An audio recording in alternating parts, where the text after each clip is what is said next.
देखो बुलबुल और बहुत सारे चिड़िया सुबह सुबह नहाने के लिए आ गए हैं। देखो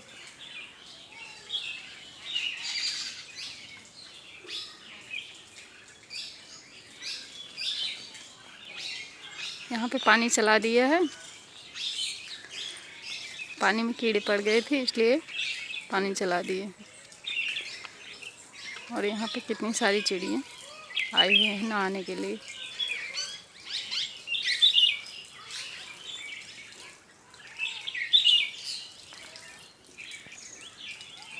देखो कैसे नहा रहे हैं।